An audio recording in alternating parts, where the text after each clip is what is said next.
Assalamualaikum warahmatullahi wabarakatuh. Saya Putri Miranti, NIM 18005022 akan melaksanakan peer teaching pertama, yaitu mengajar tentang fungsi sosiologi untuk mengenali gejala sosial di masyarakat. Baiklah anandaku sekalian, apakah Ananda tahu pengertian dari sosiologi? Baiklah, Ibu akan menjelaskan secara etimologis. Sosiologi berasal dari kata Latin socius, yang berarti teman atau kawan, dan logos, yang berasal dari kata Yunani, yang berarti ilmu. Merujuk pada arti dua kata tersebut, maka sosiologi berarti ilmu tentang teman. Istilah sosiologi ini pertama kali digunakan oleh Auguste Comte, yaitu untuk mempelajari keadaan masyarakat Eropa pada saat itu. Sosiologi sebagai ilmu pengetahuan yang mempelajari tentang individu dengan individu sosial, hubungan individu dengan individu, individu dengan kelompok, serta sifat-sifat dan perubahan-perubahan dalam lembaga-lembaga dan ide-ide sosial. Seiring dengan perkembangan sosiologi ini, berikut ini Ibu akan memaparkan atau menjelaskan pengertian sosiologi menurut para ahli, yaitu sosiologi adalah ilmu yang mempelajari manusia sebagai makhluk yang mempunyai naluri untuk senantiasa hidup bersama dengan sesamanya. Jadi interaksi kita secara sesama makhluk hidup dengan makhluk hidup ini timbul terjadinya proses sosiologi tersebut. Selanjutnya,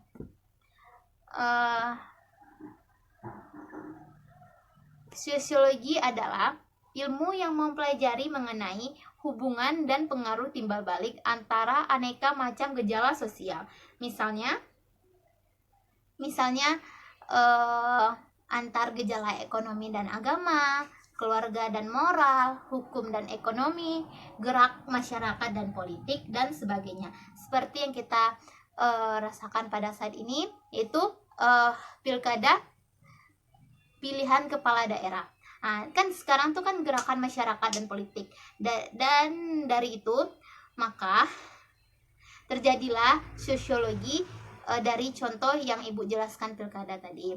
Nah, selanjutnya sosiologi ilmu yang mempelajari mengenai hubungan dan saling pengaruh antara gejala-gejala sosial dan gejala-gejala non sosial, misalnya gejala geografis, biologis, dan lain sebagainya.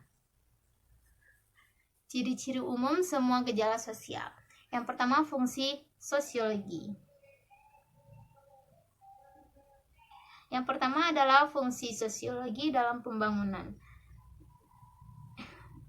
Pembangunan adalah perubahan yang dilakukan dengan terencana dan terarah. Proses pembangunan bertujuan untuk meningkatkan taraf hidup masyarakat, baik secara spiritual maupun material. Dalam pembangunan ini, sosiologi berfungsi untuk memberikan data sosial yang diperlukan pada tahap perencanaan, pelaksanaan, maupun penilaian pembangunan lainnya. Yang tahap-tahap dari pembangunan ini ialah terdapat 3 tahap. Yang pertama, tahap perencanaan.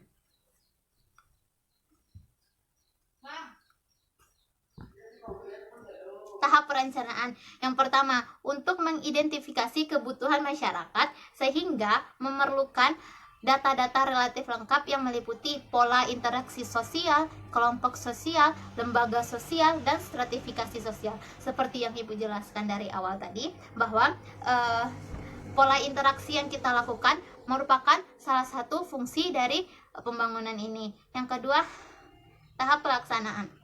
Pada tahap pelaksanaan ini perlu diadakan pengawasan terhadap kekuatan sosial dan perubahan sosial di masyarakat. Caranya adalah dengan mengadakan penelitian terhadap pola kekuasaan dan wewenang yang ada di masyarakat dan melakukan pengamatan terhadap perubahan yang terjadi. Secara ini kan step by step. Yang selanjutnya, tahap evaluasi. Pada tahap ini dilakukan analisis dampak sosial pembangunan.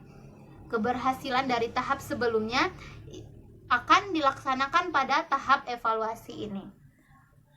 Selanjutnya, Fungsi sosiologi secara dalam pemecahan masalah sosial. Masalah merupakan keadaan yang dianggap sebagai sesuatu kesulitan yang perlu diselesaikan. Anda semua kan tentu mempunyai masalah. Jadi dalam fungsi ini pemecahan masalah sosial berfungsi dalam sosiologi ini. Ada 3 metode dalam pemecahan masalah sosial. Yang pertama, metode antisipatif, yaitu tindakan yang sifatnya mencegah serta mempersiapkan untuk sesuatu yang mungkin terjadi. Misalkannya Nina,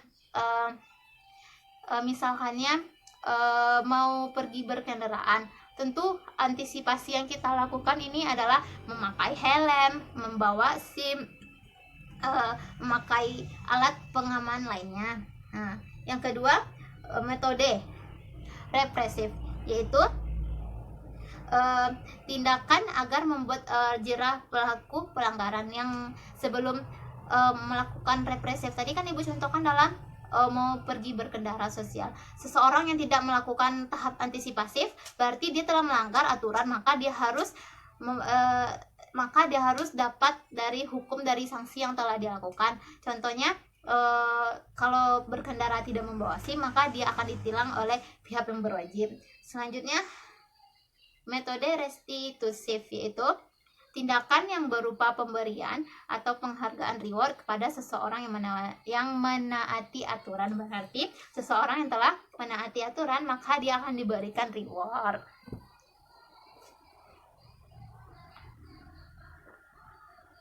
Selanjutnya, fungsi sosiologi dalam perencanaan sosial. Perencanaan sosial merupakan kegiatan untuk mempersiapkan masa depan individu di masyarakat. Tujuannya adalah untuk mengatasi kemungkinan munculnya masalah-masalah saat terjadinya perubahan. Perencanaan sosial bersifat antisipatif, maksudnya bersifat mencegah, mempersiapkan sesuatu yang mungkin terjadi. Fungsi dalam perencanaan sosial ini yaitu perencanaan sosial merupakan alat untuk mengetahui perubahan yang terjadi di masyarakat.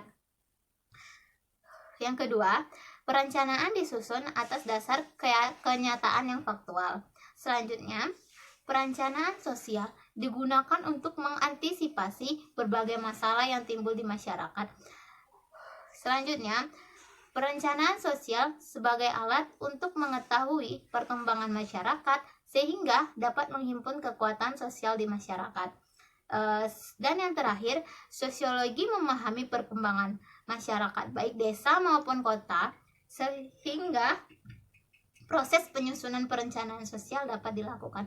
Pada fungsi sosiologi dalam perencanaan sosial ini dilakukannya antisipasi agar terjadi, misalnya kita telah melakukan pada contohnya untuk antisipasi supaya tidak kemalingan kan, contohnya diadakan ronda malam gitu.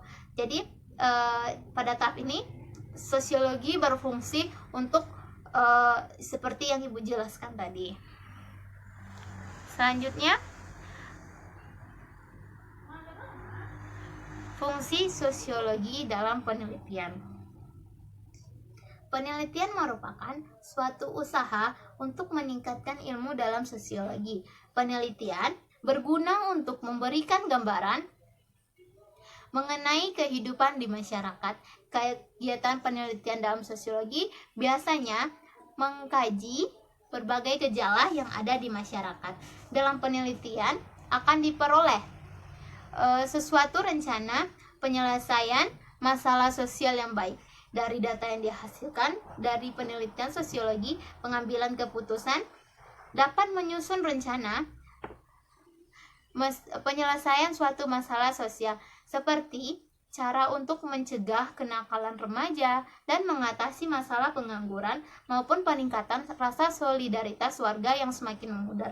Pada fungsi kali ini, sosiologi akan melakukan penelitian, baik itu misalkan pada kenakalan remaja, bagaimana cara mengatasi masalah itu akan terjadi, akan dilakukan penelitian akan dilakukan penelitian bagaimana cara solusi dari sosiologi tersebut.